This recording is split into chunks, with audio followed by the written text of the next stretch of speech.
dark matter to you today. You got some dark matter out there. You know, when we were born, there weren't as many people that were called old. And not long ago, the government officials decided to give a new title to us. And so after 65, they made another slice at 85. And they gave us the very unattractive title of old. My college did better. When we graduated from college, every 5 years our class would go back and get together and have a little reunion on the campus. Every 5 years. Until you got past your 60th class reunion. And then they stopped and they put us all into the avant-garde. That's pretty good for two reasons.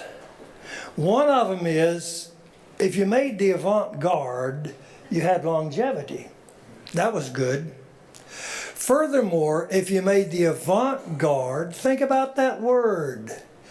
Doesn't matter what your training and experience is, doesn't matter whether it's art or history or music or medicine or whatever, the avant-garde, their methodologies are with experimentation and great creativity.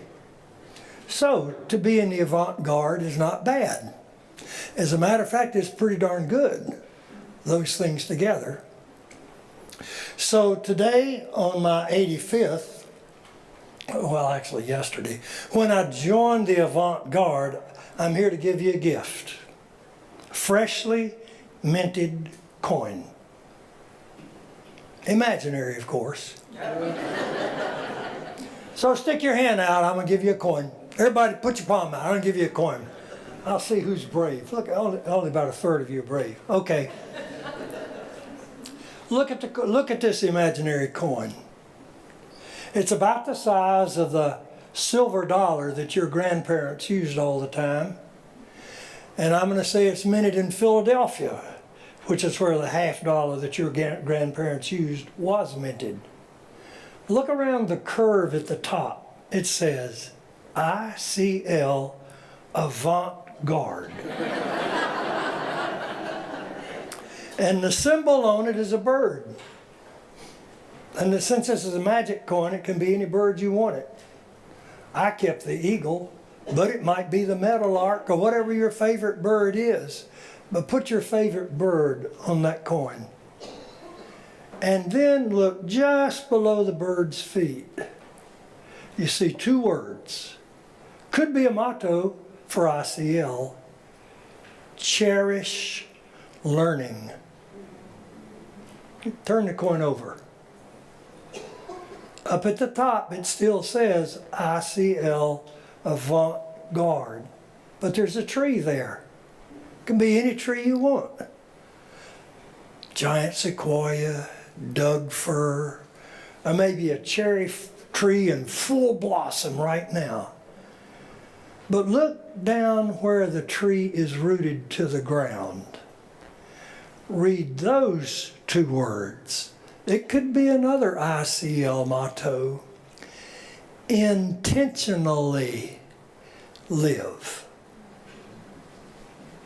Now what I gave you was a magic coin. If you're not 85, it's going to disappear. If you're not 85 or over, it's going to go away. But for you who are 85 and older, just put it in your purse, put it in your pocket. It'll bring back wonderful memories for you later on. So, I want to ask, here and now, with no embarrassment, everyone who is 85 and older, please raise your hands.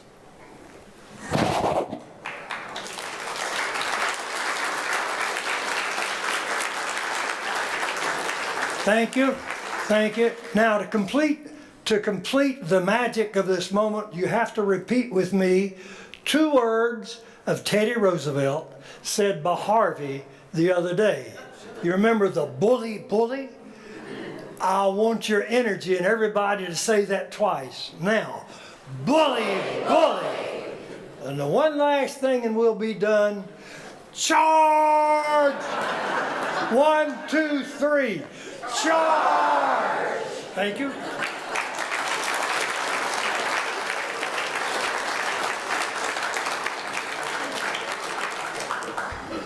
Thank you, Hardin, and happy birthday. You're making our day happy.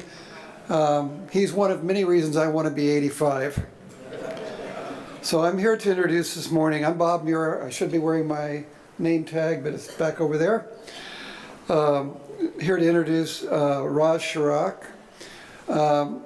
Some of you saw the description of Roz on the website, but for those who didn't, I'll just read it. She is a retired economist from the Oregon Legislative Fiscal Office. That's the spending side of the proposition. She has a robust curiosity about geology, flora, fauna, and the places she visits. And she enjoys hiking, travel, photography, reading, and learning. I think you're going to hear about all those elements today. She's a member of Shemekidans, a bunch of you are, and she's got 2 of the fastest pair of legs you'll ever walk behind. Roz, tell us about the Grand Canyon.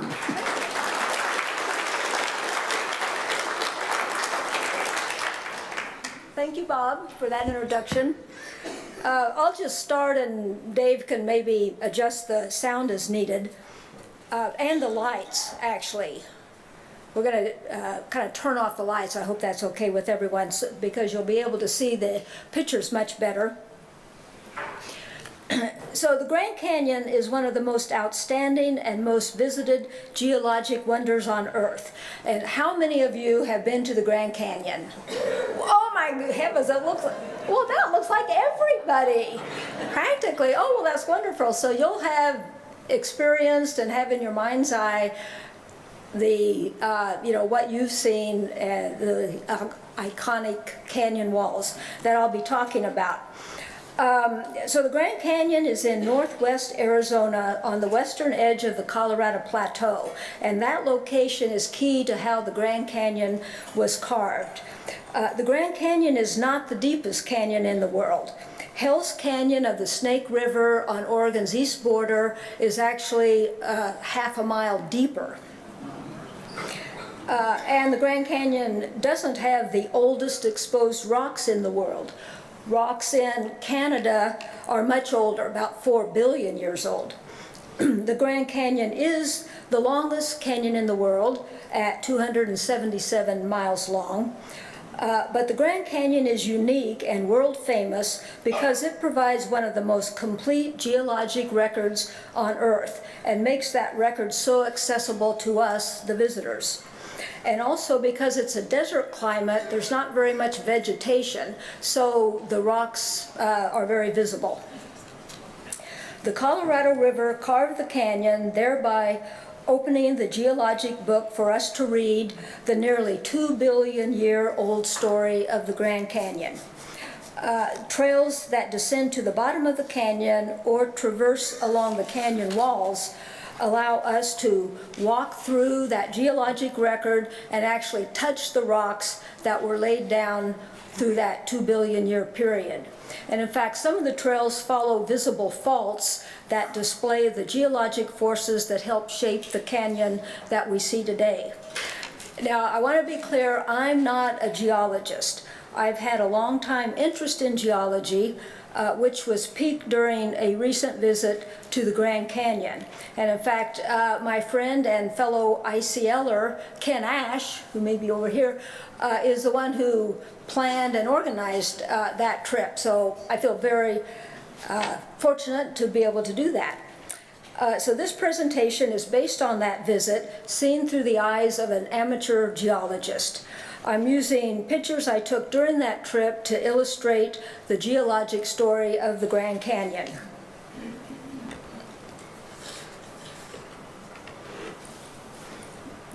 Well, this isn't advancing. I'll try this.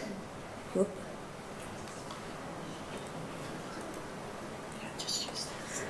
I did that one.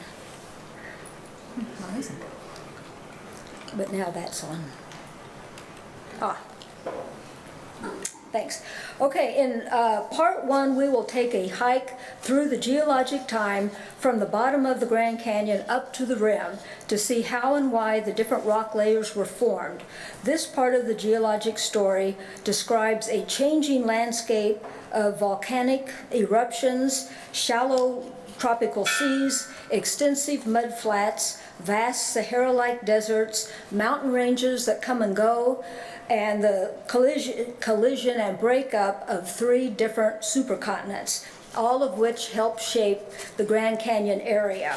And in my talk, I'm going to be referring to the Grand Canyon area because the canyon itself doesn't come about until much, much later in our geologic story. So I'll be talking about the area that's all around the canyon.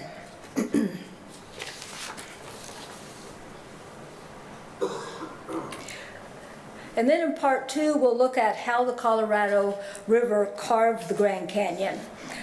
This is the most recent chapter of the geologic story, and it's really how the Colorado River may have carved the canyon. And I say may have because like any good story, this last chapter still contains some mystery. There is still no consensus among geologists on how the Colorado River started flowing through the area that became the Grand Canyon.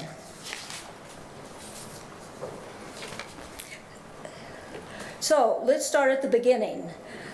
Earth formed 4.6 billion years ago. The Earth's crust and oceans then formed 4.4 billion years ago. Before that, the Earth was so hot and turbulent that there is no rock record of its earliest existence. And then the Grand Canyon area, at that time, 4.4 billion years ago, the Grand Canyon area was covered by oceanic crust and the ocean. The area was in a subduction zone, and a plate of ocean crust was subducting from the west to the southeast, forming a long chain of volcanic islands called the Yavapai Island Arc. And these formed in a similar way as the Aleutian Islands in Alaska and also the Hawaiian Islands. And these extended all through the Grand Canyon area and Colorado up to Nebraska. And obviously I'm talking kind of about the area that are the modern day Nebraska, not back when this was happening. And then over 150 million years, successive volcanic eruptions and erosions deposited mountains of lava, ash, sand, and mud 40,000 feet high. That's 7 miles high. And this material is the ancestral rock material that was deposited 2 billion years ago. So that's just a little more than halfway through the Earth's existence and became the basement rocks of the Grand Canyon. So this island arc collided with a block of continental crust that would become the North American plate. And those island deposits metamorphosed into Vishnu Schist 1.8 billion years ago. The collision created a coastal mountain range and welded the Yavapai Island Arc onto the continental crust. The coastal mountain range covered the Grand Canyon area. Heat and pressure from the collision and the weight of the overlying mountains metamorphosed the island deposits into this Vishnu Schist 6 miles deep within the Earth. And as you'll recall, Vishnu Schist is a hard metamorphic rock of platy mica minerals that align in the same direction as the rock cools. And you'll recall that a metamorphic rock is a rock whose original composition is changed by pressure and heat. And then the magma chambers in those volcanic islands created the Zoroaster Granite 1.6 billion years ago. The molten rock pushed into cracks in the Vishnu Schist, forming pink granite intrusions. And then during plate tectonic pressures, folded a lot of that granite into ribbons that we see in the Vishnu Schist today. So here on the right is a big cliff of the Vishnu Schist, and on the right, you can see that horizontal pattern. That's caused by foliation, and that's the parallel alignment of elongated crystals as rock cools. So the look of this schist, as you'll see, is very different than all the sediments that will be seen here on out. And that cliff forms the, I didn't move yet. That cliff forms the backdrop to the Bright Angel campground, which is along the river. So here's a spot where you can just walk right up to that 1.8 billion year old rock and touch it. And then on the left, if you can see, there's a trail that goes across this schist. There's a little hiker up there someplace, right there, I think. And there again, this is an example of how accessible these rock layers are in the canyon. You can just walk right over it.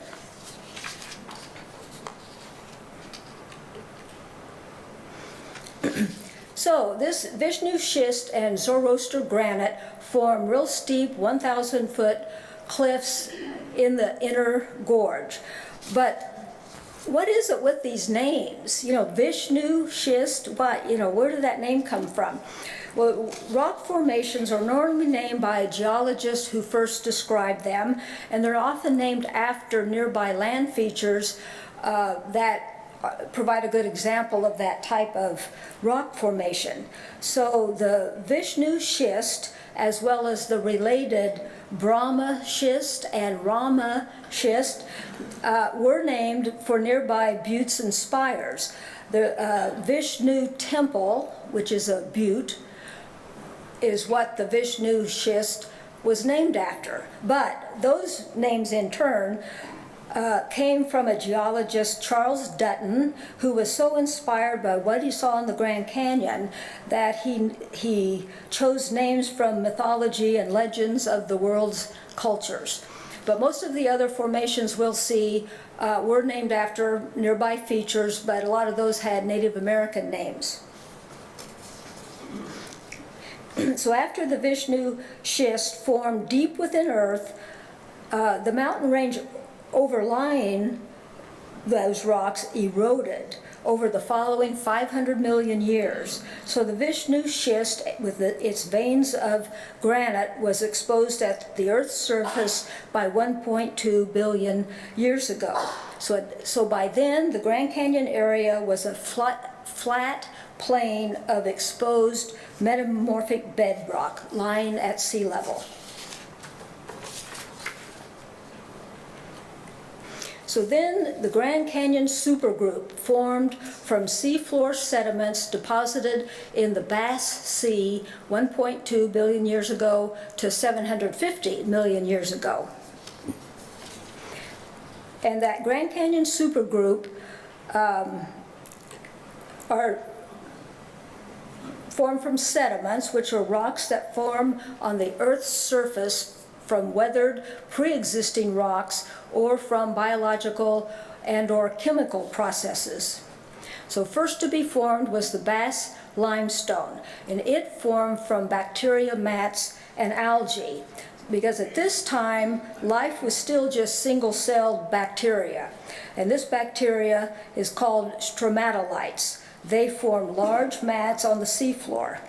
The mineral calcite, which is just calcium, carbonate, and oxygen, crystallized out of this bacteria, and it also crystallizes just directly out of the seawater. And it forms limestone. Today we can see stromatolite fossils in the Bass limestone rocks, and these are the oldest visible fossils in the Grand Canyon, and they can be seen on the South Kaibab Trail. And I walked down the length of that trail. I didn't know those fossils were there. I walked right past them, so I missed them. I can't believe I did that. Well, next to be formed is the Hakatai Shale, and it formed from mud deposits. Sea level fluctuated, and the Bass Sea began to retreat away from the Grand Canyon area. Muddy sediments were deposited as the sea retreated, forming this Hakatai Shale. And it formed in an arid climate, as evidenced by salt crystals and cracks in that mud. And then later, the Shinumo Quartzite formed from sand deposited on beaches and sometimes in low sand dunes and in river deltas. This sand was later metamorphosed into harder quartzite, which is one of the hardest rocks in the canyon. And then next to form is the Tapeats Formation, and it formed during fluctuating sea levels when the Grand Canyon area was right along the shoreline. And that fluctuation resulted in alternating layers of sand and mud deposits. So these and 5 more sporadic layers are known as the Grand Canyon Supergroup. This group was largely eroded away, except in several pockets where it was protected and can be seen today. And we'll return to those in just a minute. But in the meantime, Supercontinent Rodinia was forming 1.2 billion years ago. From a series of continent-to-continent collisions. Nearly all the Earth's continental crust was welded together to form Rodinia by 1.1 billion years ago.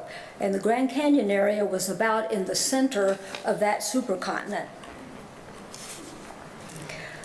But then Supercontinent Rodinia did start splitting apart near the Grand Canyon area 750 million years ago.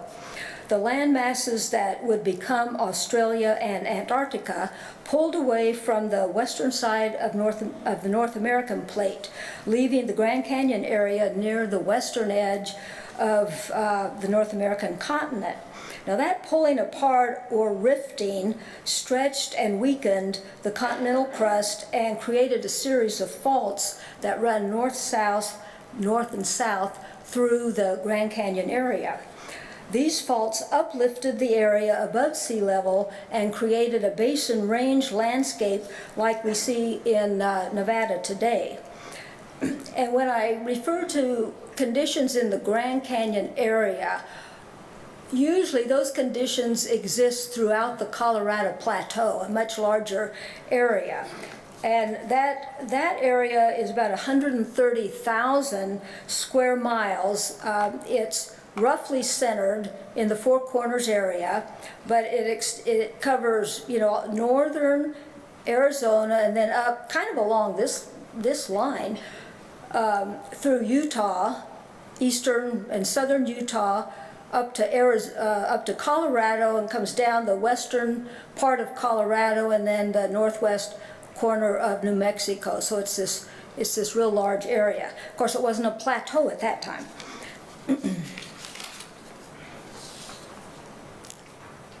Let's see. Oh, wait a minute.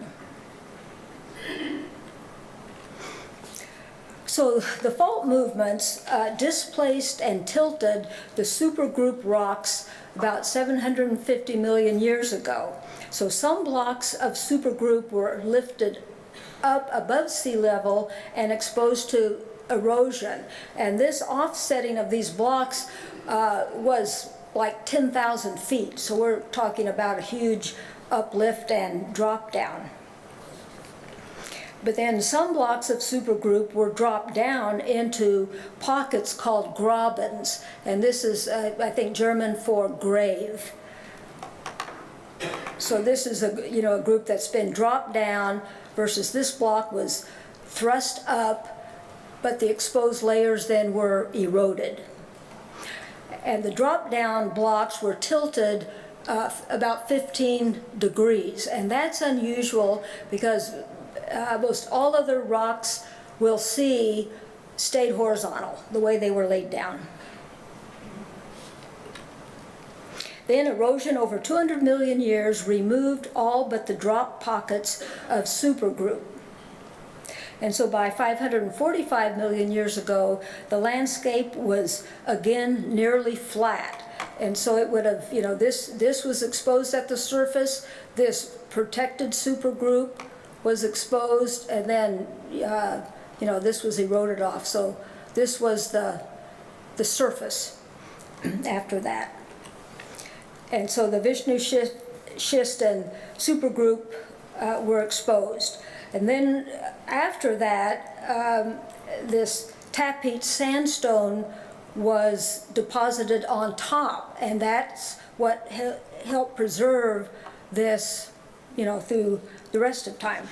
And that shows on that lower graph.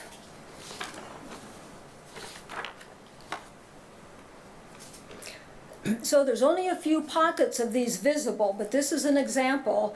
This is called the Cremation Fault and Graben. Let's see, where's my pointer?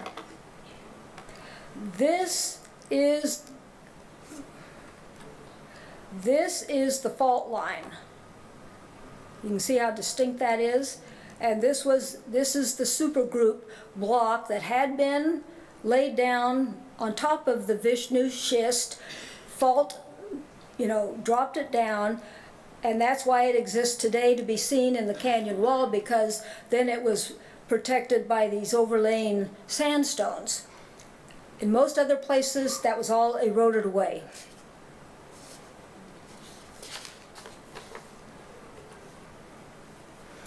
And here's another area where parts of it can be seen. The Hakatai Shale layer of the tilted supergroup, and this again is the Cremation Graben.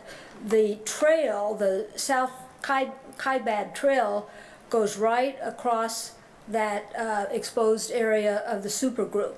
This is the same area of this part is the same as the picture on the left, but it shows how deep this Graben was.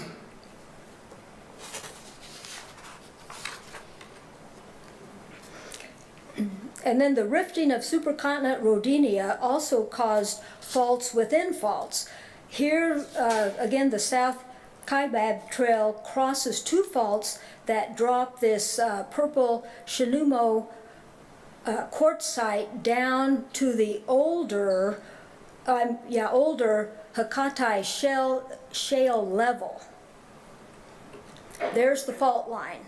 So you can see on the right that big sheer, very hard quartzite makes sheer cliffs, whereas just on the other side of the fault is the crumbly, eroded Hakatai Shale.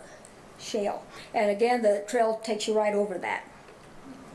This is the same block that the trail went over, but it shows how huge this block is. This block started up here as part of this formation. This is on the other side of the fault. This is on the drop down side.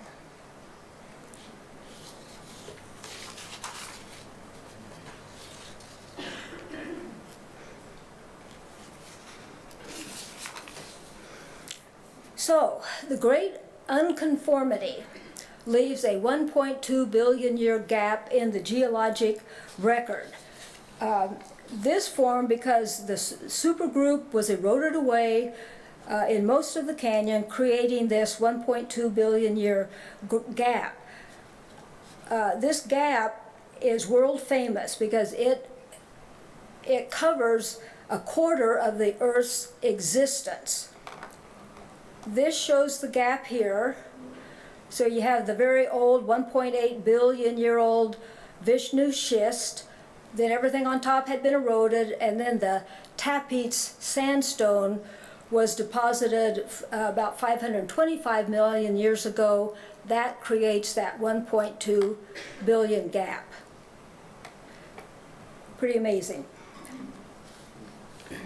And John Wesley Powell recognized this big gap in the geologic record, and he's the one that named it the Great Unconformity.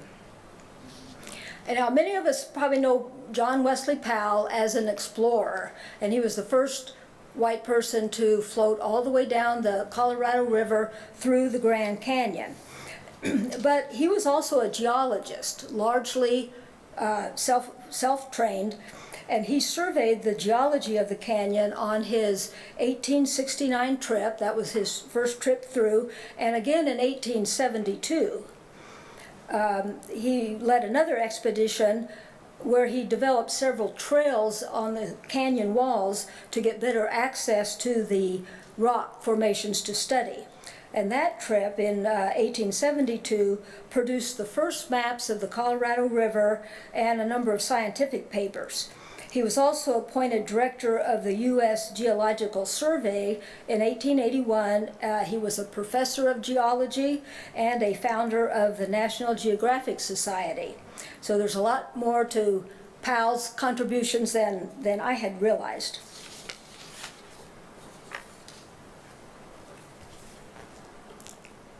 So in a few places, a trail will take you to the Great Unconformity. Here's the Bright Angel Trail going up and across the Vishnu Schist, and then it continues on up till it hits this contact with the much younger sandstone.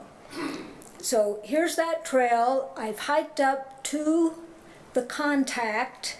I stepped on the Great Unconformity, and here's the Vishnu Schist on one side, the sandstone on the right side. I had goosebumps. And there's not many places you can actually walk right on and over that Great Unconformity. So now that we've stepped over the Great Unconformity, we can continue our hike through the geologic record. And so by 550 million years ago, a shallow ancestral Pacific Ocean began to cover the Grand Canyon area.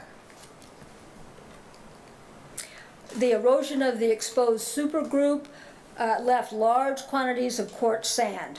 And that sand formed beaches along the shoreline and offshore sand shoals. Today we see it as cliff formations 100 to 300 feet thick. And you'll see multiple horizontal beds in that formation. These reflect the multiple sand deposits that were made due to a fluctuating sea level and shoreline.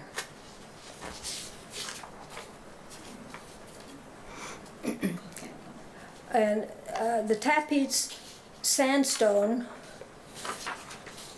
was deposited during the early Paleozoic. So these are the first fossils of multicelled animals begin to appear in this sandstone formation. So as we continue up, we come to the Bright Angel Shale, which is created from mud and sand layers 515 million years ago. The sea level rises and encroaches further east. So now instead of being right on the shoreline, the Grand Canyon area is covered by a little deeper water. So mud particles that are carried further offshore into that deeper water form shales. And those were deposited over the previously deposited sand layers. And also beach sand blown into the ocean forms thin sandstone layers within that shale. So this formation creates flat to gentle slopes 200 to 450 feet thick. And there on the right here you can see how flat that formation is. This is the Bright Angel. Shale, and you can see how easily it's eroded. And it was deposited right here on top of the Tapeats Sandstone. This area, because it's so broad and flat, it's called the Tonto Platform. And as you'll see, it's about the greenest place in the canyon. So much of the other rock is just that, rock. But because there's so many flat areas, it holds the rainfall and can actually create some soil and plant life.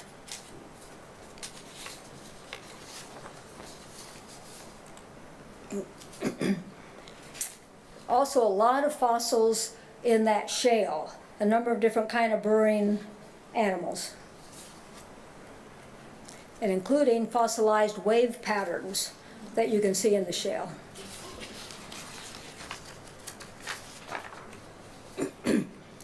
Well, we'll continue on up, and sea level continues to encroach further east, leaving much of the Grand Canyon, especially in the western part, further offshore and even deeper water. And there's a greater variety of shelled animals that live in that deeper water, and so they provided the deposits for this limestone.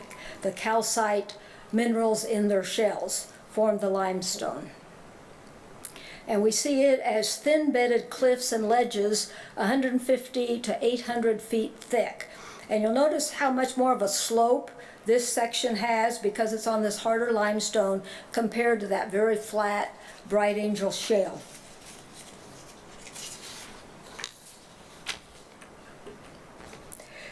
So the Tapeats Sandstone here at the bottom, the Bright Angel Shale, and the Muav Limestone together are known as the Tonto Group. And that Tonto Group is important to geologists because it provides such a good record of how the ancestral Pacific Ocean extended east into and then beyond the Grand Canyon area during the early Paleozoic era. And we'll see this pattern of sandstone, shale, and limestone repeated several times as we go up the canyon wall, again due to that fluctuating sea level. And the Pacific Ocean was expanding, causing that shoreline to move east due to mid-ocean rifting.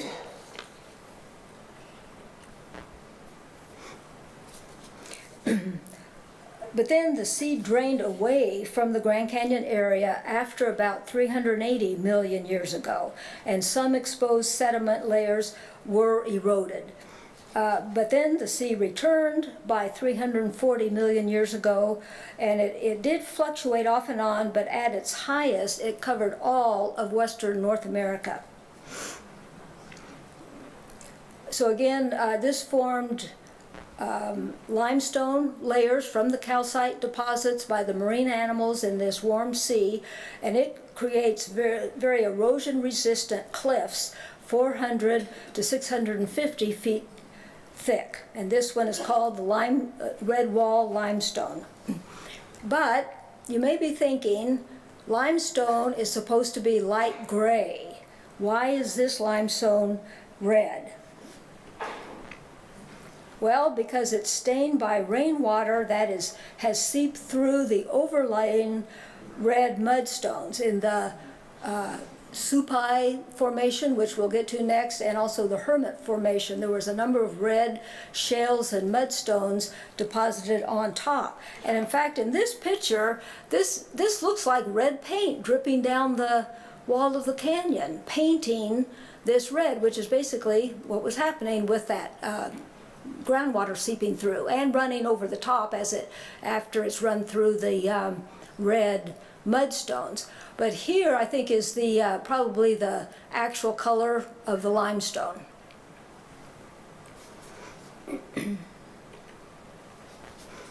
And again, John Wesley Powell recognized that formation, even though it was red, as limestone, and that it and he also recognized how it got its red color from being stained.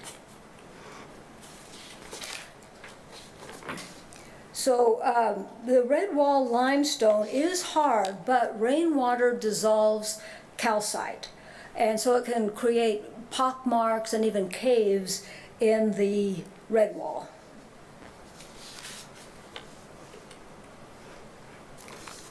So as we continue up, we come to the Supai Group of sandstones, shales, limestones, and limestones formed as sea level fluctuated 315 to 285 million years ago.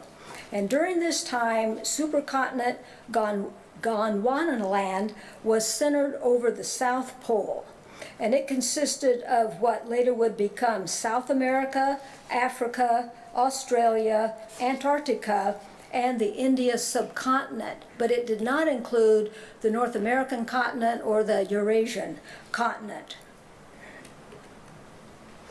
The Grand Canyon was at the western edge of the North America continent, which was located further north in the tropics. But the fact that the supercontinent was centered over the South Pole, being such a huge landmass, it affected the climate, and it triggered a 25 million year long ice age. And so during the cold periods, the glaciers grew, sea level dropped, exposing a big coastal plain. And the sand dunes formed on that dry plain in an arid climate, creating the sandstone that makes up this formation. But then during interglacial warming periods, the glaciers melted back, sea level rose, and it flooded this coastal Grand Canyon area. And in that condition, mud particles were deposited on the seafloor, creating shales. And then calcites were deposited in deeper water, creating the limestones. So you had this alternating pattern, like we saw in the Tonto Formation, of sandstone, shale, and limestone as the sea rose higher and higher over a given area. And these alternating layers built up for 25 million years until Gondwanaland moved off of the South Pole. And by the way, I will probably be talking about mudstones and shale. They're the same rock composition. They're both made from a very fine-grained clay and silt, but the only difference is shale tends to split in thin layers. So shale is a mudstone.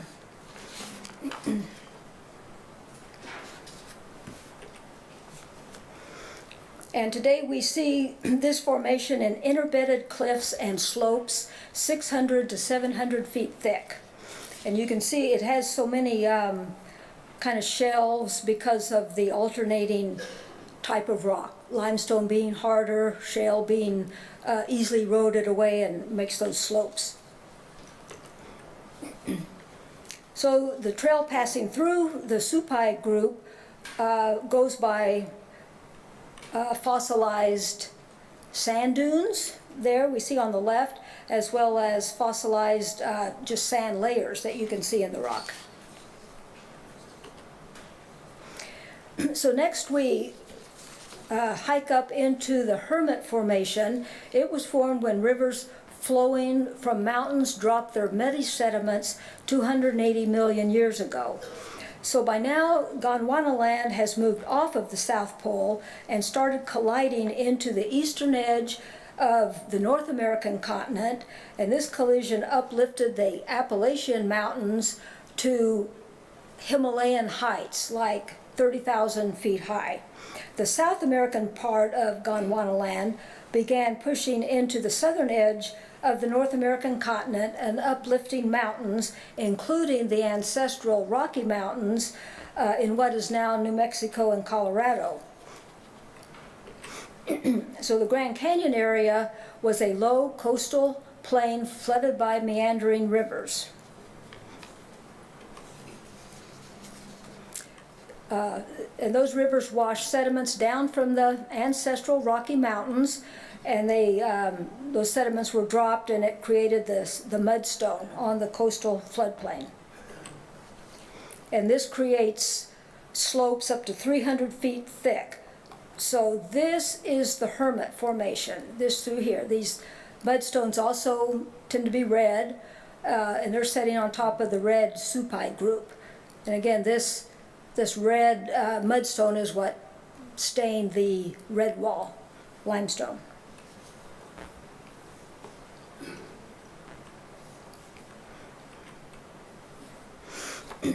And even the trail going through the Hermit Formation tends to erode easily.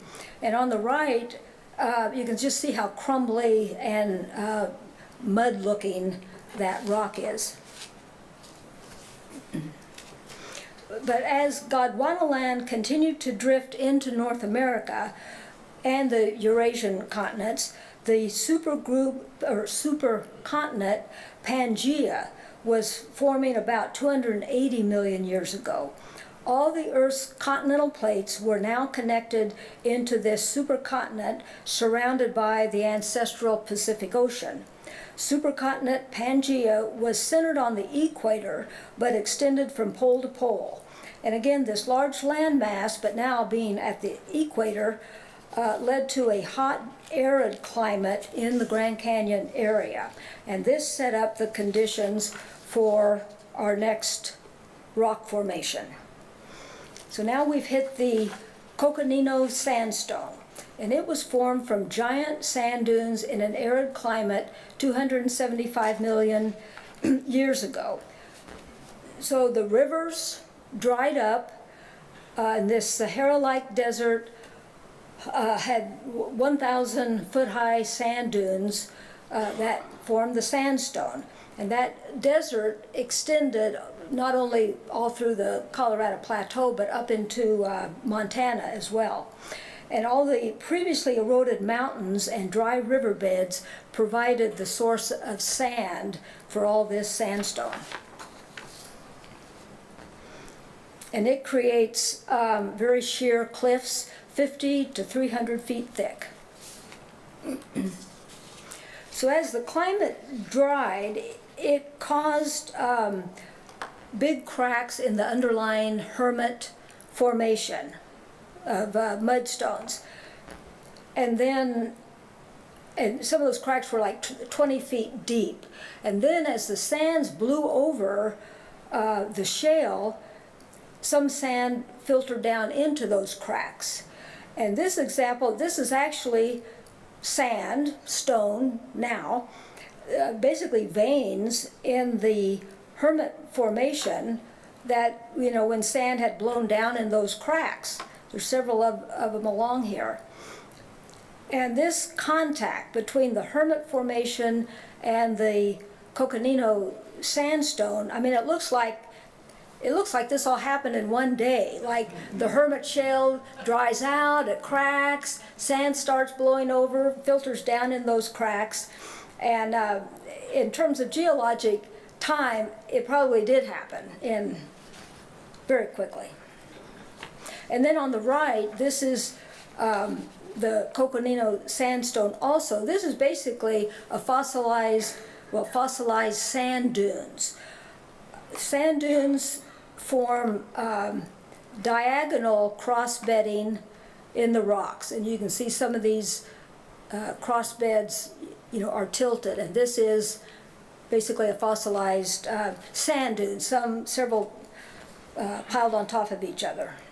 And this trail takes you right through this big sandstone formation, because otherwise it's a sheer cliff. It would be hard to get around it otherwise. But this is just another example of how accessible this geology is, to really see and touch it.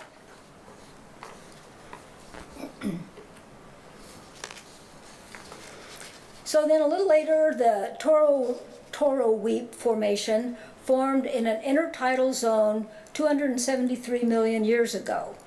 Those sand dunes had blown over the area for several million years, but by 273 million years ago, the sea level again rose and covered the Grand Canyon area.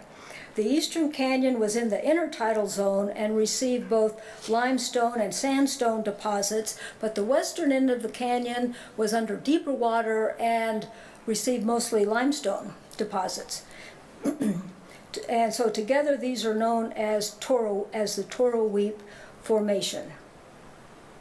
And it creates steep slopes and ledges. This is the Toroweap Formation. It's a little more erodible than the underlying Coconino Sandstone.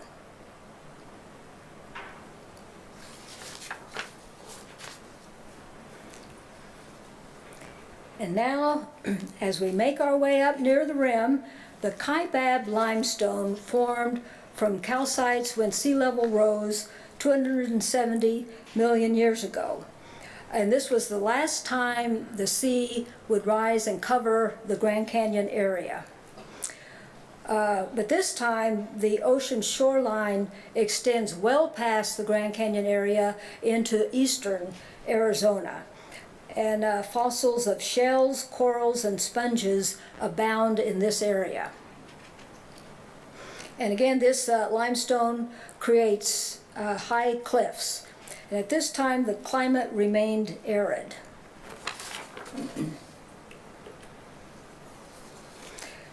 But this hard limestone forms an erosion-resistant capstone for today's Grand Canyon, thus preserving the geologic story of the canyon. But I think the real rock star is Chert, that we can see there on the right.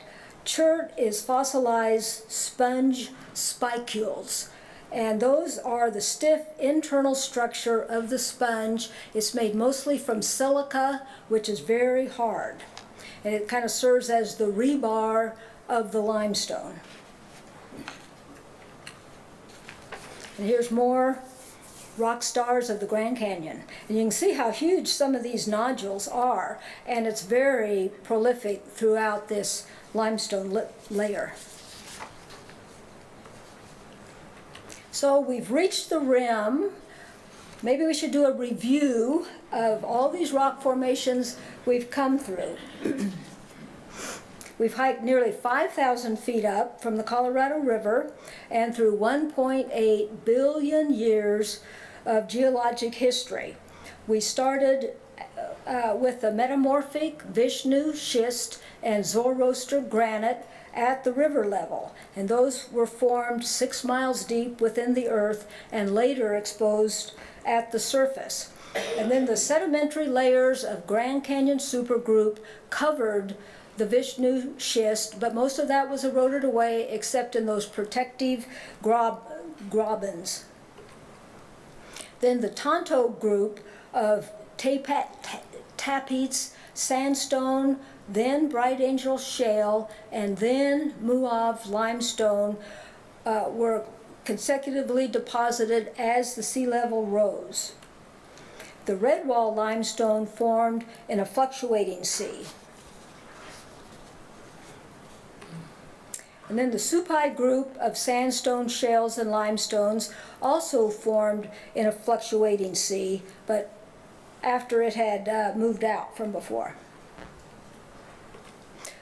And that last fluctuation, again, was due to that long 25 million year ice age with the fluctuating glaciers that drove that sea level fluctuation. And then we reached the Hermit Formation, which formed on a coastal floodplain from mud and silt deposited by meandering rivers. Maybe I should back up a minute. I skipped the Temple Butte Formation. That is also limestone. It formed really only in the western end of the canyon under deeper water and has largely been eroded out. So I just skipped that one. And then after the Hermit Formation was laid down, we had the climate dries and huge deserts cover the area. And that leads to the Coconino Sandstone being formed from sand dunes in a desert climate. And then the Toroweap Formation of sandstone and limestone formed when the sea returned. And then the Kaibab Limestone formed in deeper water as the sea pushes further inland and way over to the eastern side of Arizona. So, and this is the last of the 8 times that the ocean would cover this area.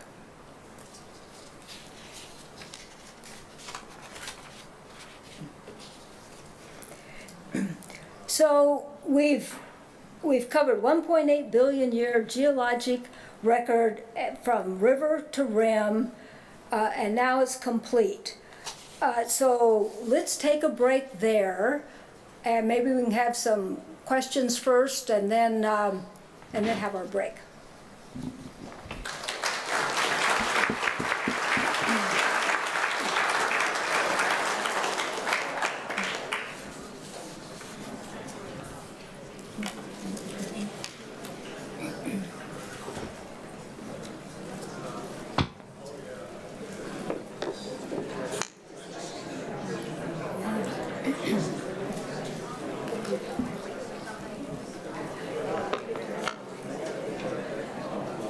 Roz, this is Charlene over here. What caused the oceans to rise and fall? Was it the glacial action? Well, it wasn't, at least at some times it was. But actually, I mean, I don't know the details of all the different fluctuations, but we did have a number of different ice ages. But also with the rifting out in the oceans, we'll see in a little bit, the rifting, spreading of oceans when the Atlantic Ocean opened up, that created a change in sea levels as well. So it could have happened from a variety of different things.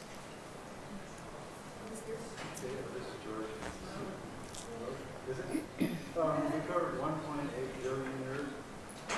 How are these things dated? I know the older ones are down deep, and the ones are fast. But how do they do that? Well, they have a number of dating techniques, including the rate of radioactive breakdown of rocks. I don't know how they do it. It's kind of, I mean, they have a number of different techniques of dating. But it's interesting that the dates do vary. And different sources will give a little different dates. I mean, like 5 million years off here and there, sometimes more, 10 million. And so for my dates, and of course these are approximations, and when I say something happened 750 million years ago, it didn't happen on that year. I mean, it happened over a range of period at about that time. But I'm using National Park Service dates that are in their material, and also there's a Grand Canyon Association, Educational Association that publishes material. So I'm using those dates, but I have seen some other ones. Roz over here on your right. This is Bob. Mm-hmm. Going back, I think, to Charlene's question, I understood from your talk that the Ice Age caused the oceans to drop, and then when they enter glacial periods, to rise again. But you didn't talk much about the uplift, and I cannot believe that the ocean rise and fall alone accounts for the ocean's intrusion into the Grand Canyon area. Isn't there also some uplift occurring, raising the ground? Because the Grand Canyon is, what, a mile above sea level? Something like that? I'll get to that. Okay. Right after we come back from the break. Yeah. I'm not ready to go into the river carving part yet. I'm just, as I pass this over to Ken, I just have to say, I'm sorry, Hardin, this kind of puts you in perspective a little bit.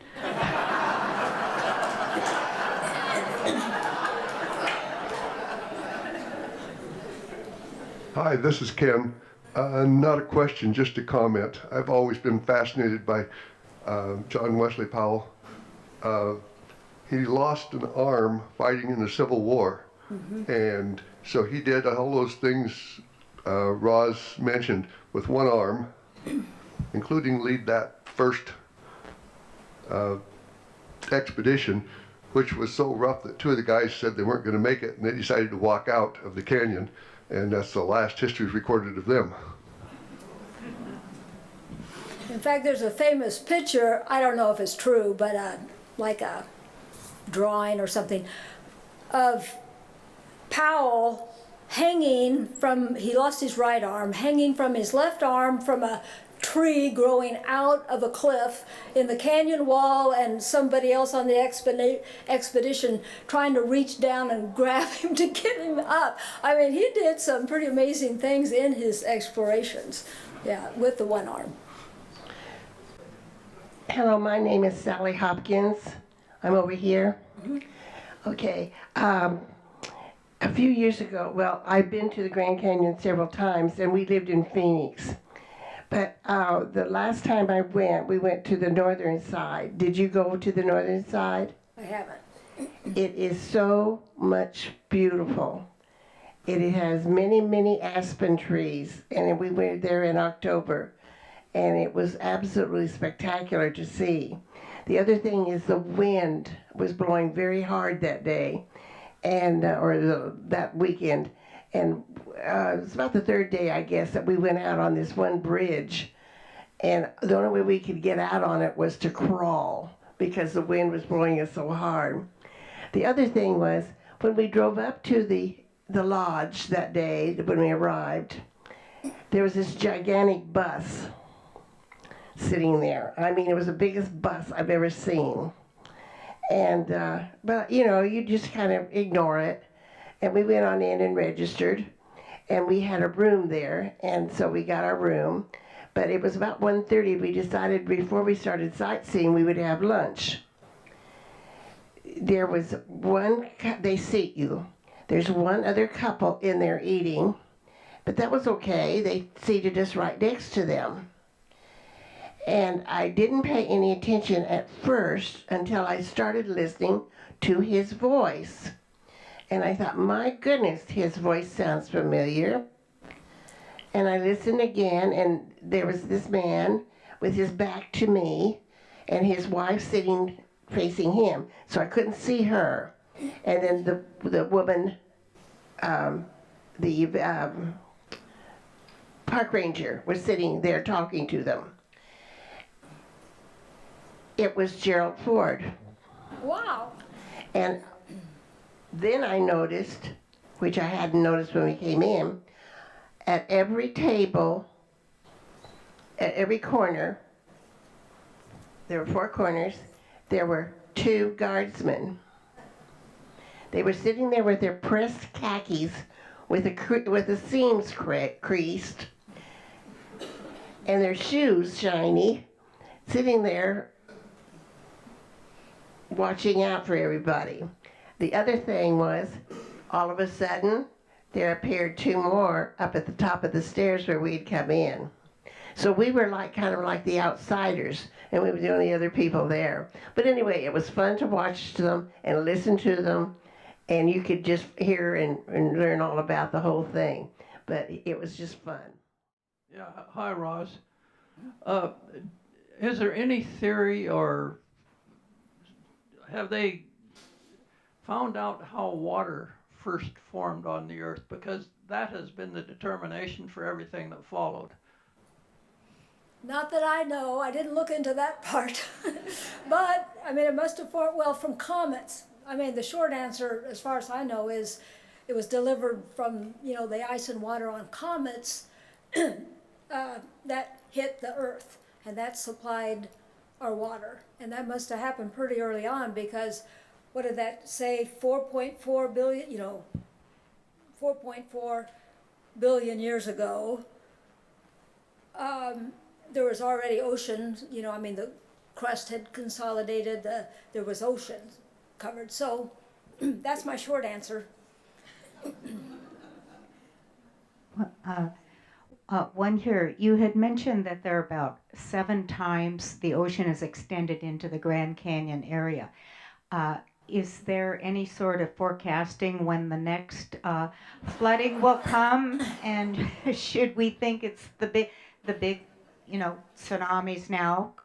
So that's one question. And then I just wanted to say that I know a lot of you read National Geographic or subscribers, but did you just see that they're going to put out a special edition this coming next month on pictures from outer space put up by NASA? So a whole special edition of the National Geographic's coming.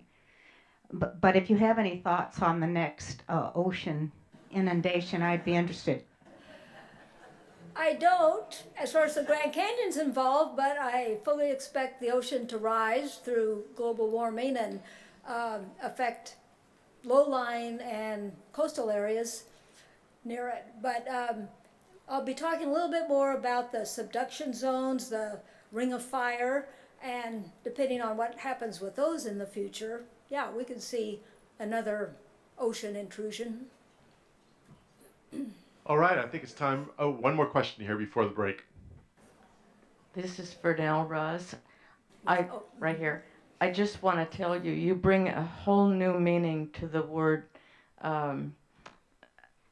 amateur.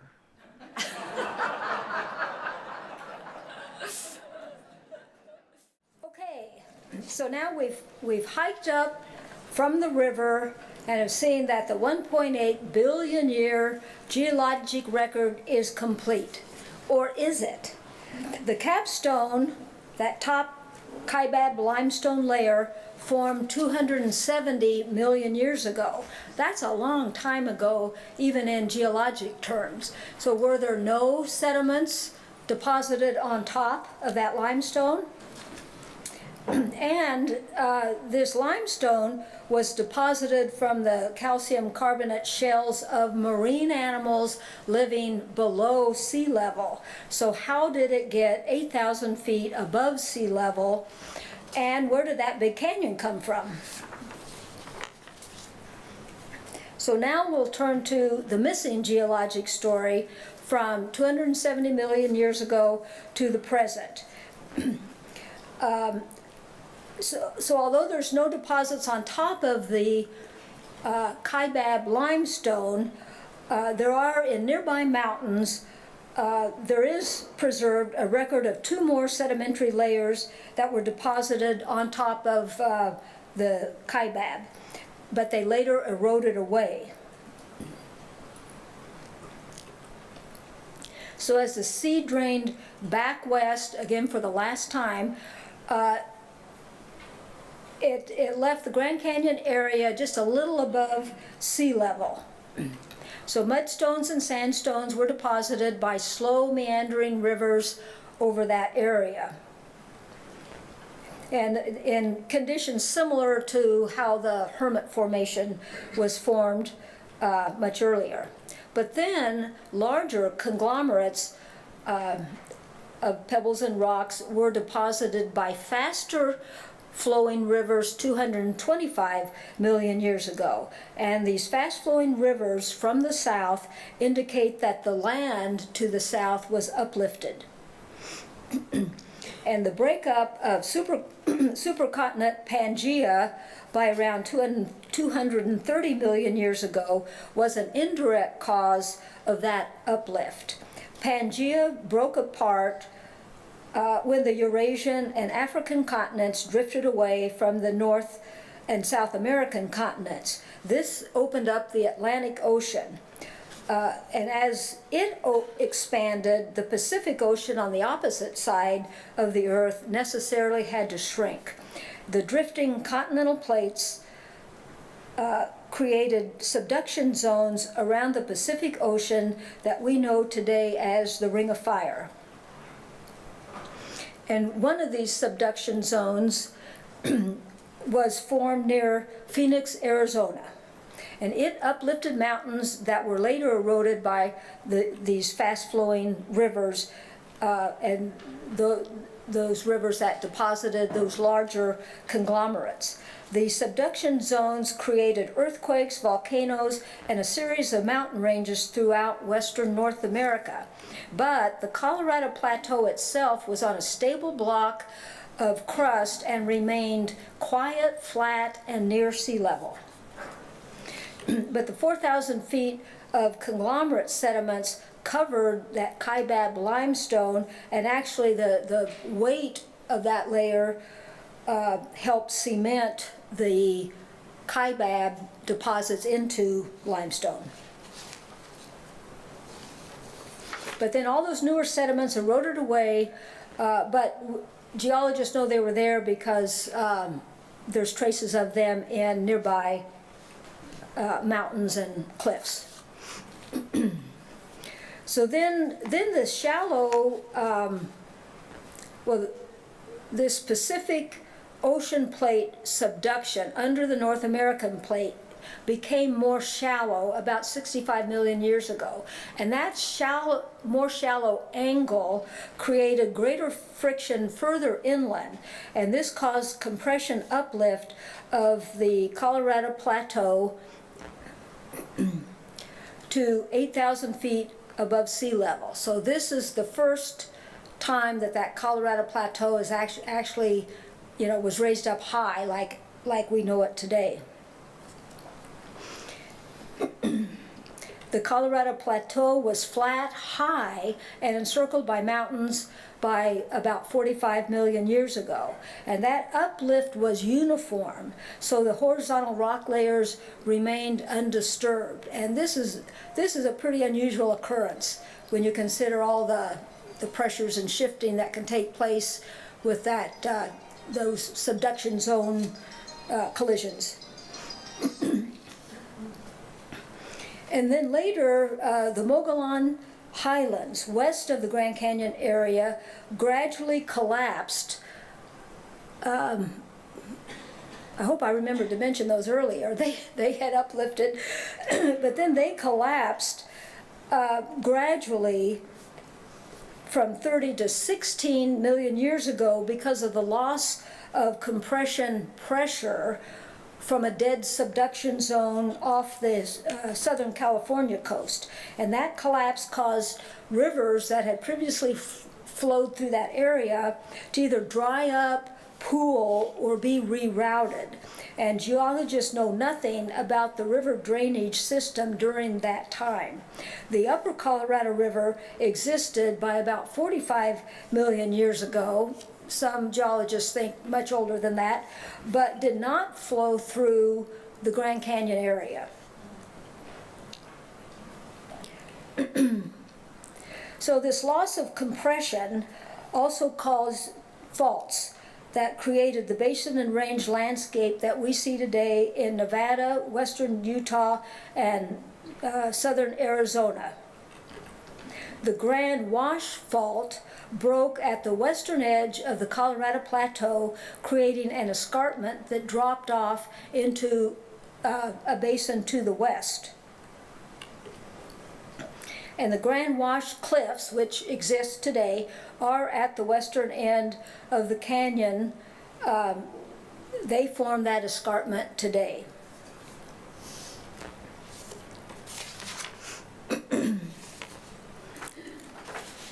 And we'll see a little later how the Grand Wash Cliffs are a necessary feature of the carving of the Grand Canyon. So we're ready to turn to part 2, how the Colorado River carved the Grand Canyon. It was carved about 5.5 million years ago, and of course continues to the present. The canyon is 277 river miles long, and that's measured from the eastern end at Lee's Ferry to the western end at the Grand Wash Cliffs, just kind of shortly before the river flows into Lake Mead. It's an average of 10 miles wide, but it has a maximum width of 18 miles wide. The canyon is over 1 mile deep, and the canyon could hold all the river water on Earth and still be only half full. The Colorado River flows from the east to the west. Its headwaters are high in Rocky Mountain National Park, just west of the Continental Divide. And the river flows west through the Grand Canyon into Lake Mead before turning south to flow into the Gulf of California. So most geologists agree that the Colorado River flowed through the length of what would become the Grand Canyon by 5.5 million years ago and began to carve the canyon at that time. But how the Colorado River began to flow across that area is still a mystery. There is not clear evidence how the upper Colorado River entered the area or when the modern drainage system we see today was established. The upper Colorado River in Colorado and Utah, again, was established about 45 million years ago, but it flowed elsewhere. And where that is still a mystery. Rock deposits and fossil evidence show that the lower Colorado did not flow through the Grand Canyon before 6 million years ago. And this is based in part on freshwater mollusks, fossils, that are found in a limestone layer west of the Colorado Plateau, so a little west of where the end of the canyon is now. And those mollusks require clean water, and so those fossils are there. But then later, the Colorado River carried its sediments, covered those fossils, killed them, or covered the live mollusks, killed them, and so since 6 million years ago, we find no fossils, and so that's why geologists believe the Colorado River was not there more than 6 million years ago, but had showed up by 5.5 million years ago. And also other fossil evidence demonstrates that the Colorado River must have flowed all the way through the Grand Canyon by 5 million years ago. And that's based on the mollusk fossils, but also some dating of sand deposits. Those were dated to 5.3 to 5.5 million years old, which indicates, and they're known to be deposited by the Colorado River. I'm not sure how they know that, but that's why most geologists believe the Colorado River had made its way through that area by 5.5 million years ago.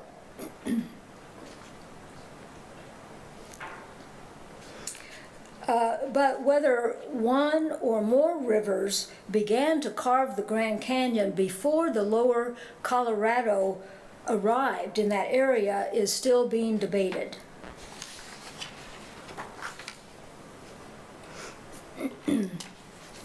So the Grand Canyon exists due to a unique combination of one, a high plateau uplifted to over 8,000 feet above sea level with otherwise undisturbed layers of rock.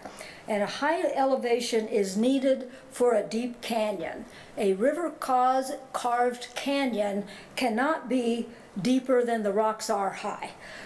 For example, the Mississippi River, which carries 10 times the amount of water as the Colorado River, it flows from its headwaters in Minnesota at about 700 feet above sea level. It flows from there down to the Gulf of Mexico. Excuse me, where it flows into. So it could not carve a deep canyon.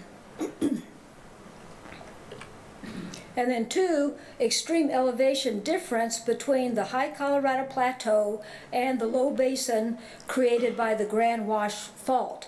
Extreme elevation difference causes significant headward erosion, such as with a waterfall. A river flowing over a waterfall erodes the lip back upstream toward the headwaters.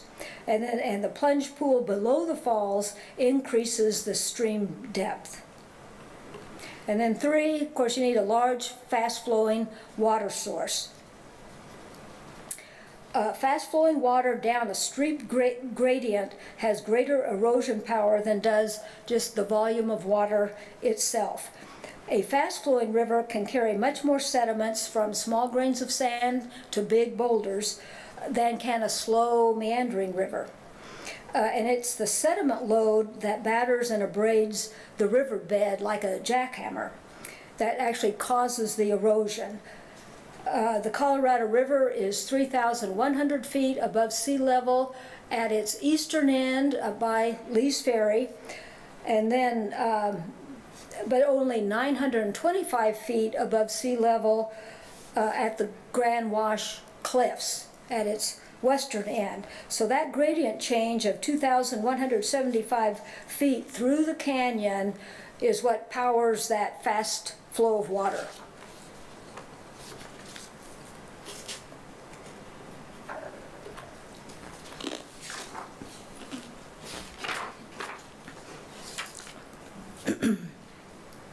So whether it was originally the Colorado River or a precursor river that actually started to carve the canyon, eventually the Colorado River did flow through the entire Grand Canyon area from east to west and over the escarpment created by the Grand Wash Fault. Now this is a picture of current day Grand Wash cliffs. The fault is here that created this basin and range landscape. This block was thrusted up, this block was dropped down. So it was a landform like this that the Colorado River started flowing over. The Colorado River does not flow over these cliffs now. These cliffs have totally been eroded out by the river, but when it started flowing through the area, this is where the canyon started being carved, and it was carved back through headward erosion. And this escarpment today is about 3,000 feet high. It may have been a lot higher 5.5 million years ago. So the Colorado River falling over the escarpment created rapid erosion that carved the canyon back eastward towards the river's headwaters. And this is not unique to the Grand Canyon. This is how many river canyons are carved. And for example, the Niagara River Gorge was carved by headward erosion by Niagara Falls. Boulders that tumble from the canyon walls into the river create rapids. Rivers carve deeper on the downstream side, downstream end of the rapids than on the upstream end. And for example, some rapids in the Colorado River are deeper, or like 10 feet deeper on their downstream side. And so those rapids create little mini in-stream waterfalls that carve deeper plunge pools as they go through. And that hastens erosion of the stream bed. So most geologists believe that the Grand Canyon was carved at variable rates over the 5.5 million years, especially during the last ice age from 1.8 million years ago to 10,000 years ago. And during that time, there were 4 major interglacial periods of glacial retreat that spawned catastrophic flows or floods down from the Rocky Mountains and through the Grand Canyon area. And these floods could have carried huge boulders that pounded and abraded the bedrock of the canyon. And so this would have represented a higher rate of erosion, whereas when those big floods weren't happening, there would have been a slower rate. But again, what caused the lower Colorado River to start flowing through the Grand Canyon area is still being debated. Some geologists think a breach in a large lake caused a spillover that helped establish the lower Colorado River through the Grand Canyon area. So let's look briefly at what that theory looks like. This is the Lake Bittahoche spillover theory. This was published in 2000. So it involves this ancient lake, Bittahoche, that is thought to have existed. It formed 100 miles east of the present Grand Canyon in the mountains above the Colorado Plateau. And geologists determined the lake was old enough, it was over 6 million years ago, and big enough, it held more water than Lake Michigan, to carve the Grand Canyon, or to help establish the lower Columbia River through that area. And the lake's age and size was determined by fossils and sediments in the dry lake bed. So the theory goes that this lake filled from Rocky Mountain runoff until water spilled over the lip of this high, deep basin and drained across the Colorado Plateau. So there is good evidence to establish that that lake did exist, at the right time and was the adequate size, but not convincing enough evidence to establish that it actually did this. So it could have affected the flow of the lower Colorado, but, not conclusive. So to sum up, and also that deep lake during that last ice age, it's expected that those glacier-fed rivers flowed down and refilled Lake Bittahoche multiple times. And this sounds kind of similar to glacial Lake Missoula, that we've talked about, although the lakes formed in very different ways, but same idea, this rush of water out of the lake. So to sum up, there is uncertainty about how the lower Colorado River became established in the Grand Canyon area. Many geologists believe the integration of several river systems by headward erosion, and that's how these several river systems could meet up and form one, or catastrophic spillover of lakes, or a combination of the two, is what most likely created the lower Colorado River that flows through the Grand Canyon today. And most geologists do agree that the Colorado River was established in its modern drainage and was carving the Grand Canyon by about 5.5 million years ago.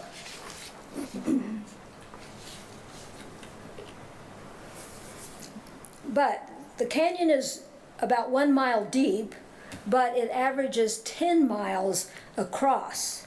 So how did it get so wide? Well, the 10-mile width of the canyon does not mean the Colorado River used to be 10 miles wide.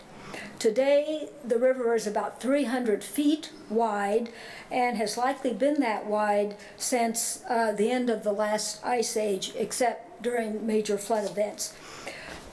Instead, the Grand Canyon eroded from the inside out, mainly by tributary streams flowing down from the rim. So what I mean from that is, if you picture the river first starting out right up high on the rim, and just as it barely started carving, rainwater would be flowing down over that rim into the river and eventually creating tributary streams. And then again through headward erosion, those streams start cutting back the rim back away from the river. Now in this picture we can't really see the river, but it kind of goes up diagonally through here. And so you see all these side canyons, which really just leaves these ridges that kind of serve as dividers between these side canyons. And most of the side canyons also have multiple side canyons created in the same way. Rainwater creates little streams and then tributaries that's running over the rim, even when they're still, not very deep, the canyons, and then eroding more using headward erosion. And then the erosion, though, really accelerated when it hit this Tonto platform. Again, this is the Bright Angel Shale. It's pretty soft and easily eroded, and so you can see how much wider the canyon is during going through that formation. And that holds for the side canyons as well as the main river canyon. So that really served to increase that width. And now someone mentioned about the North Rim. The North Rim is 1,000 feet higher than the South Rim. So it's about 8,200 feet. The South Rim is about 7,200 feet because the Colorado Plateau, although it looks pretty flat, it actually tilts just like 1 to 3 degrees towards the south.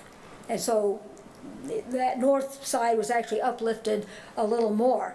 That extra height catches the rain clouds better, and so the North Rim gets about 25 inches of rain compared to 20 inches of rain on the South Rim.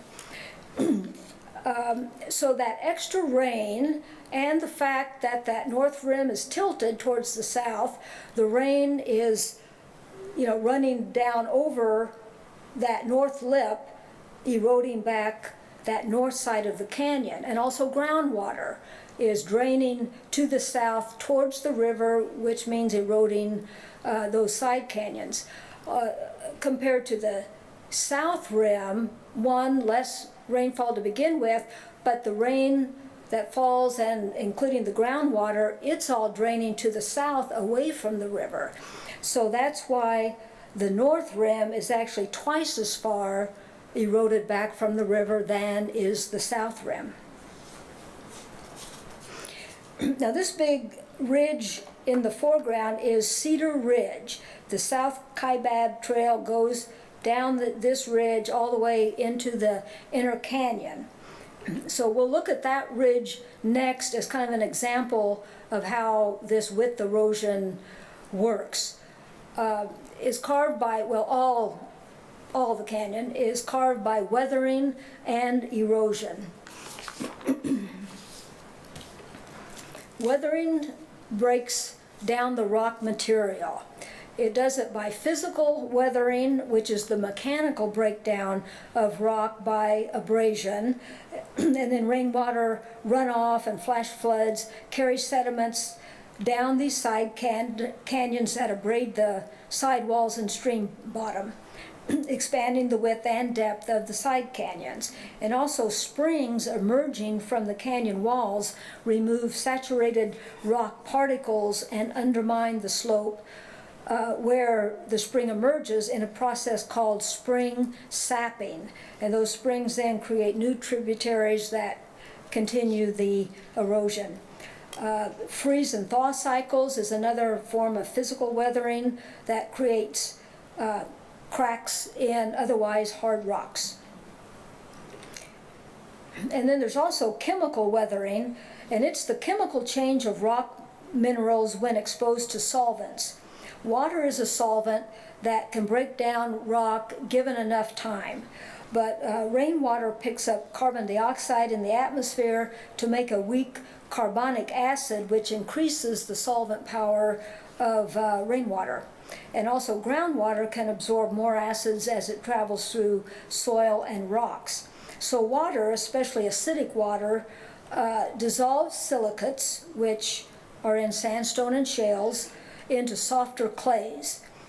And it can completely dissolve calcites, which are in the limestone, creating pock marks and caves.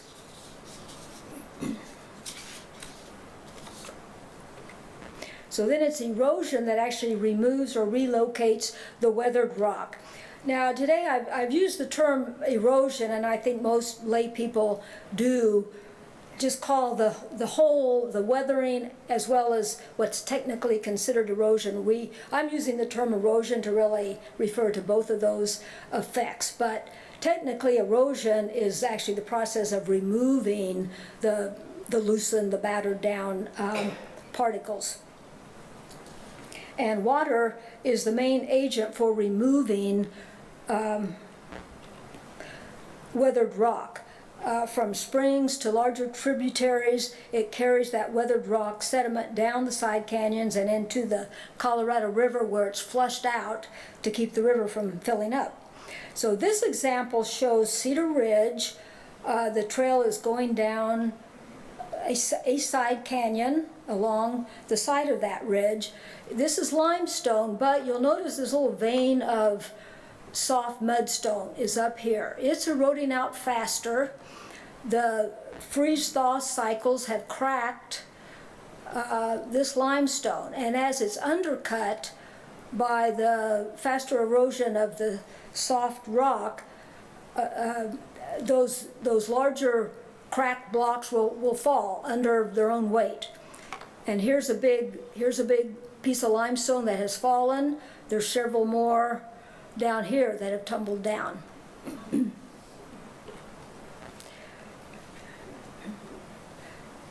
So although the rock itself, many of the layers, the sandstone and limestone, can be pretty hard, it also can erode in pretty big chunks, as you can see from those big blocks that have fallen down.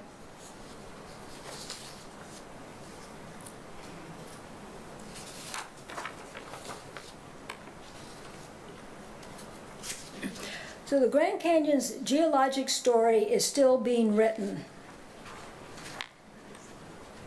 The faults that form the modern basin and range landscape have been moving eastward for the last 10 million years, and faults are still active and are dropping the western part of the Grand Canyon into the basin provinces to the west. So the Grand Canyon may be destined to become part of the basin range landscape. Volcanic activity in the western part of the canyon has occurred in the last 9 million years. It's created hundreds of volcanoes. The largest example is San Francisco Mountain, which exists well south of the rim. Lava flowed down the North Canyon wall in the last 1 million years, damming the western part of the Colorado River 8 different times. But most rim volcanoes are thought to be dead, but one did erupt about 1,000 years ago. So the Grand Canyon is still alive and changing today. Okay. Are there questions?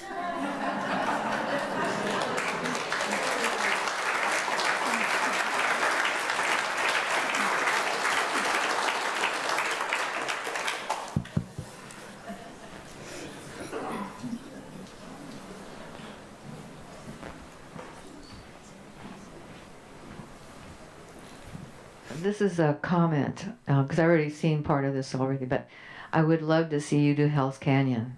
You'd love to see what? I would love for you to do a presentation on Hell's Canyon. Yeah, but I would have to research all that again. Right. No, actually, I mean, we're there anyway. We go there, don't we, as Chemeketa? And so, yeah. Roz, Bob again. I don't know if you saw the sign, but many years ago I was up in that area and went to Arches, and then also not Arches, but I can't remember, Zion and Bryce, and collectively they represent a continuous geological strata. And at one point I think it said you can see 12 million years of geological strata if you look at all three areas. The other thing is Sedona. I saw a sign in Sedona that says that the Sedona red rock was not only underneath an ocean, but it was a mile underneath that ocean at one point. So what we're seeing in Sedona is uplifted from ocean bed. But here's my question. When you were talking about the widening of the Colorado, it's just hard, we're talking about long periods of time, and the human mind really has a hard time grasping that. But is it possible that there was more rain back then that can account for that widening? And it isn't simply the structure you gave, which was runoffs from the side, but heavier rains perhaps in the past that did more of the work. Yeah, I've wondered about that too, because we have had more humid, rainy climates, but none of what I read mentioned that at all. And instead they just talk about the north rim being higher, it catches more rainfall, and then the fact that it's slanted towards the river, so more of that runoff comes down. Yeah, no one mentioned, again, this is just in the last 5 million years, but we did have that big Pleistocene ice age, you know, within just the latter part of that. That must have affected, although that can be a drying climate, that can have effect as for drying the climate. So yeah, so I have not run across anything, not that I did a definitive search for that issue, but yeah, I kind of had the same question. This is Gwenellen.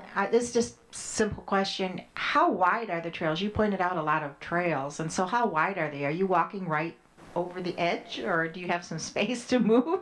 Oh, on the trail itself? On the trails itself. No, you know, the trails are pretty wide. I had a few pictures of those trails. I'd say they're a good 5 feet wide in most places, because the two trails we were on, the South Kaibab and the Bright Angel Trail, and I mixed and matched different pictures from those trails. Those are the most commonly used trails. They both have mule traffic on them. Although I will say several times we did run into, you know, the mules, and we hardly had a place to move over. I mean, there was no way to get off the trail, and yeah, a few places, yeah, that was kind of tight. But in general, no, I was real comfortable with the trails. I thought they were, you know, perfectly wide enough, and a lot of them had, especially on the where they kind of, there's a big drop off.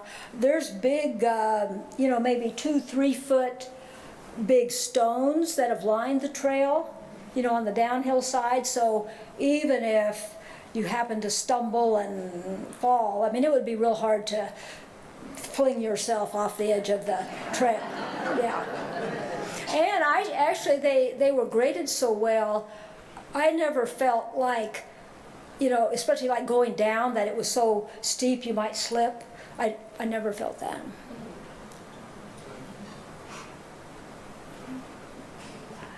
That question was taken away from me because I was going to ask about your hike. Maybe you could tell me about how many miles you hiked and other things that stood out as you were hiking all these trails. Okay, maybe just briefly. Actually, Solveig was asking a little bit about that. We did this in mid-April, which is a good time because it gets really hot after that. But the canyon, because and both of those trails go from the south rim down to the river. And the south rim is 7,200 feet high. In April, there can be snow on the rim. We did not have any, but it wouldn't be unusual. It's cold. It was about 32 degrees when we started at about 6:15 or 6:30 in the morning. But as you go down, I mean, you pass through 5 different biozones. You know, so at the rim, there's some Douglas fir, juniper pine,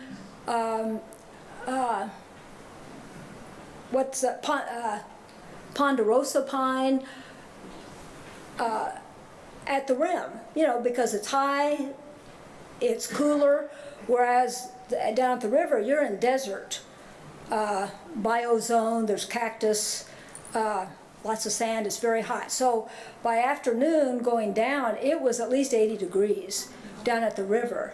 So that makes a huge difference. But that trail, I think, was about 7.5 miles down. There's absolutely no water on it, running water or any kind of pump. So you have to take all your water down. You can get treated drinking water at the river level, and then the Bright Angel Trail up is a little longer than that, I think, not much longer. But there's a campground midway up with water, and from that camp down, there's a year-round running stream, Garden Creek. It's very nice. So you do have water there. Solveig, you mentioned something else about asking about camping or something. There's a campground, Bright Angel Campground, right along the river at the bottom. And if some of you have been to Phantom Ranch, you know, when you've gone down and stayed, that campground is right, basically right by Phantom Ranch, just a little closer to the water than the river than the ranch is. Roger here. I have a question about the water coming in from the side. The what coming in? The water coming in from the side to widen the canyon.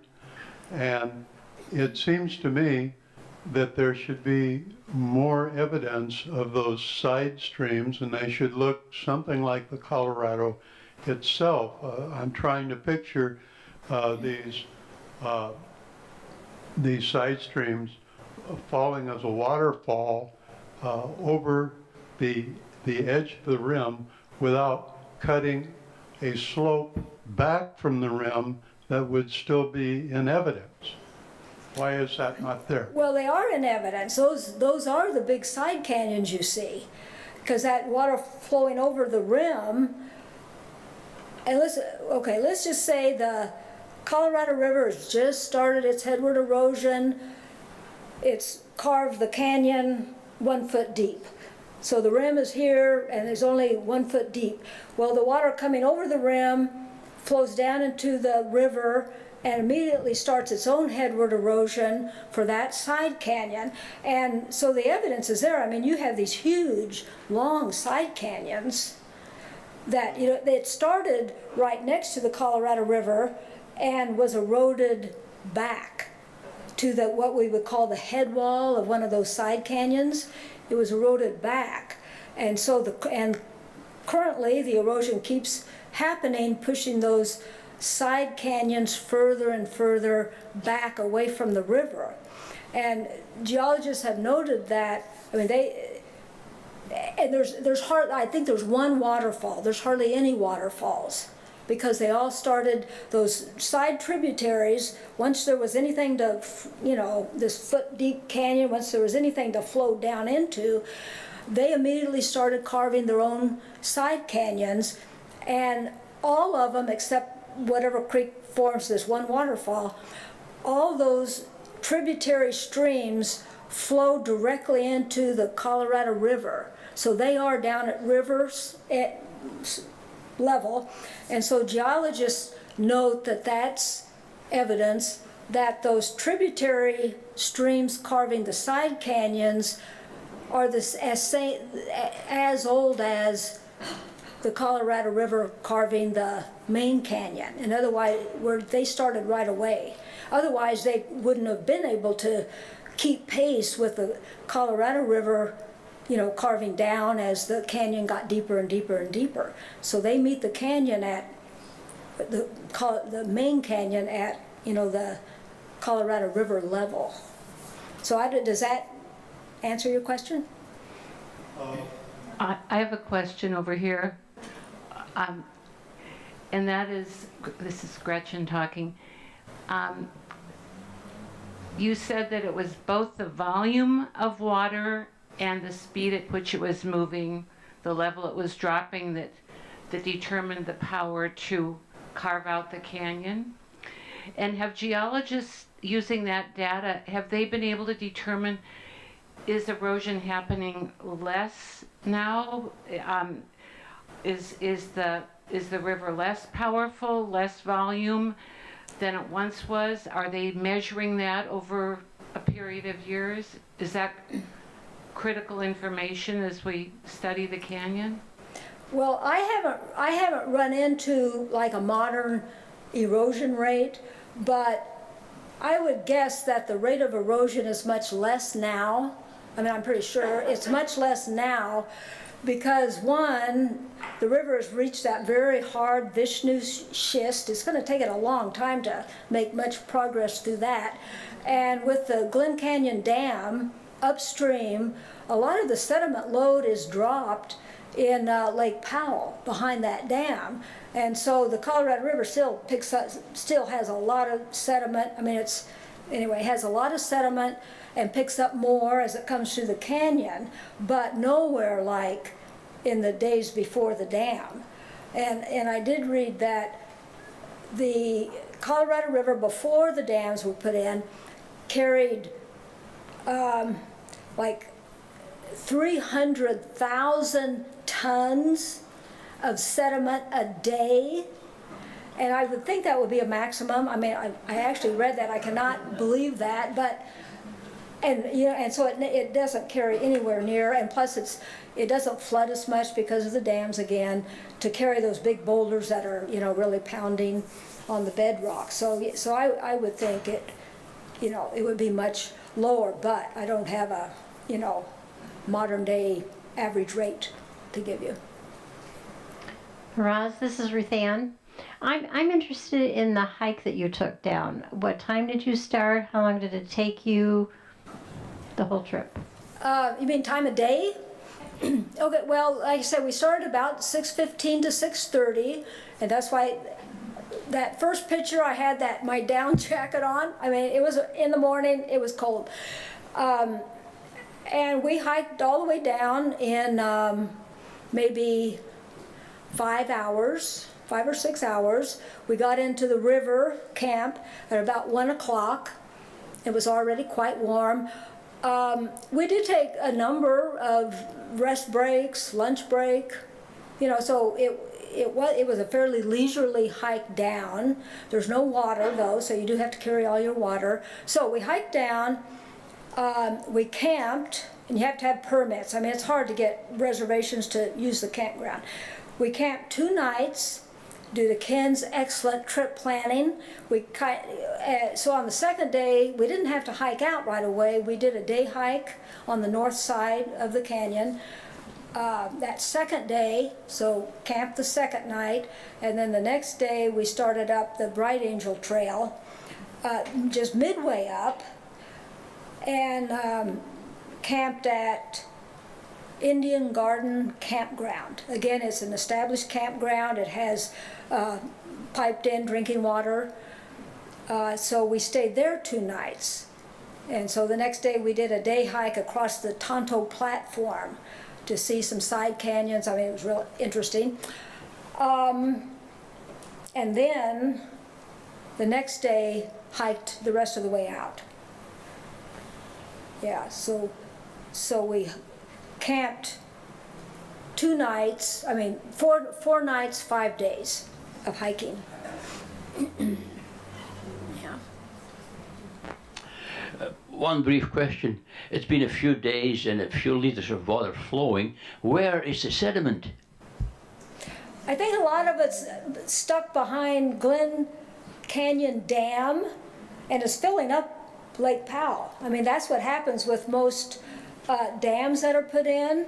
You know, the river stops, you know, backs up, creates the reservoir, and once you lose that fast flow, it can't hold the sediments. They drop out, and yeah, I'm sure there's hundreds and hundreds of feet of sediment, maybe more, you know, behind the dam. And you know, if they don't dredge out things, I don't know how they manage those things. It will eventually fill up a reservoir area. Rather new compared to the beach canyon. Yeah.